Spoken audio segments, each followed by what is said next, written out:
Hello, everybody. I hope you're enjoying the story so far. We are up to chapter 7. I'll get started. Chapter 7 is called Cracks. Then Aunt Glo pointed down the hot white street and said, There it is. I looked ahead and saw the Guggenheim, but it was not the Guggenheim I'd expected. Its round outside was covered in scaffolding, sticking out from its surface in ugly lines. There was a man climbing on the scaffolding in a yellow hard hat and an orange boiler suit. It's being repaired, Aunt Gloria called to us. Didn't I tell you? The facade is cracking, so it needs repainting. The builders are doing a wonderful job, but it's a little inconvenient. They broke a pane in the skylight a few days ago. Luckily, it should all be finished by the time the exhibition starts next week. I looked at the blue caps at the end of the scaffolding spokes. One was loose, and I wanted someone to put it on straight again. My chest suddenly felt tight. The Guggenheim had not been covered in scaffolding in my encyclopedia. It was smooth, clean, and white, but this Guggenheim, like Aunt Gloria, Salim, and Kat, had changed. As we came closer to the main entrance, I heard more and more noise. There were people in front of the Guggenheim taking photographs and talking. I jerked back to make sure they didn't touch me, and my head went to the side. I saw a tourist woman with a camera round her neck and a pink t-shirt that was too tight for her. I saw an old man wearing a brown coat, even though the day was hot. I saw a girl younger than me with trainers that lit up on the heels. These people were not allowed in because the Guggenheim was closed to the public until the new exhibition opened. There was a barrier in front of the entrance, but the barrier was not for us. It's such an exciting opportunity, Aunt Gloria was saying to Mum very fast as my feet stepped over the smooth circles on the floor outside the museum. My first exhibition, she continued. It's an honour. I do hope I can do Solomon Guggenheim proud. Now, come this way. The door isn't usually open unless the museum is, but I asked for it specially. I was wondering how she knew whether Solomon Guggenheim, who was the man who'd paid for the museum, would be proud or not, since he was dead and couldn't explain anything. But then she pushed on the front of the spinning glass door, and it spun us inside.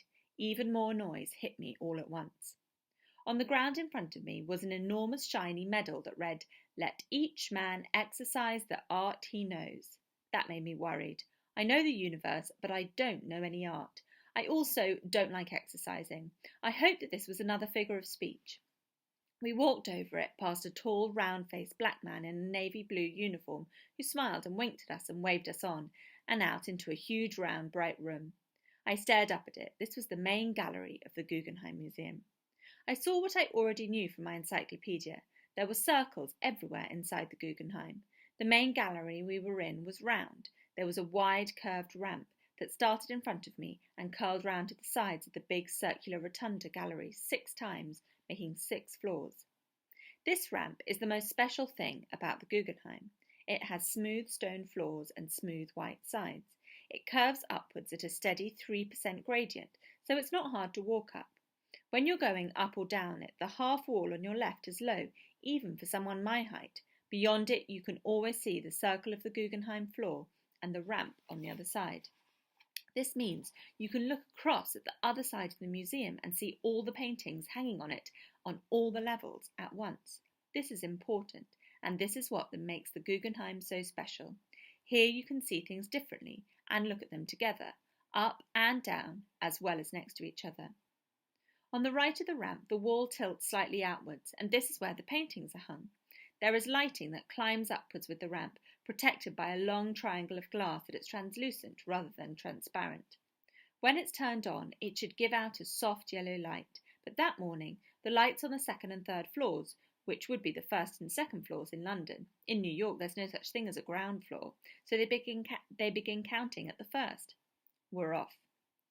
The ramp circled all the way round a huge window at the top, 96 feet above the ground. I squinted up and I could see the broken window pane Aunt Gloria had mentioned, a place where the colour of the sky was brighter.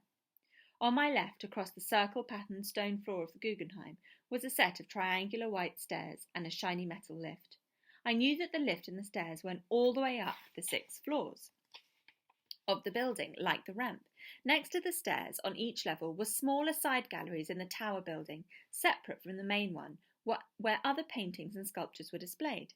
This was all correct, and exactly how I had imagined it. But what was wrong was everything else. There were 10 tall, thin wooden packing crates stacked on the floor near where I was standing. so I couldn't see any of the circle patterns properly. I could smell paint. A stocky white man with big shoulders and a wide, freckly face, wearing overalls, was standing next to the bottom of the ramp, holding a hammer. On the first level, above us, a woman with dark hair tied back behind her ears was sawing through a piece of wood. She looked like my science teacher, Mrs. Huang, so I thought she might be Chinese. A short white woman with red hair walked in front of us up the ramp with some thin plywood boards, and the Chinese woman shouted at her not to drop any. A skinny young black man walked past the Chinese woman, head and shoulders low, and vanished up the curve of the ramp. 10 seconds later, a drill began whirring, 2 curves of the ramp up from him. Another man was working, but I couldn't see him properly. There was a hoover running somewhere above us, and it mixed up with the drill noise and the people shouting at each other. My hand shook itself out, and I could feel my head going sideways. I said. Mum put her hand on my arm. It's all right, Ted, she said, but she was wrong.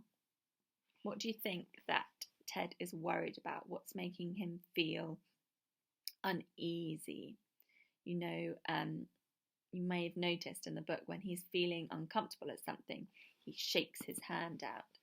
And why do you think he's shaking his hand out now? What is wrong?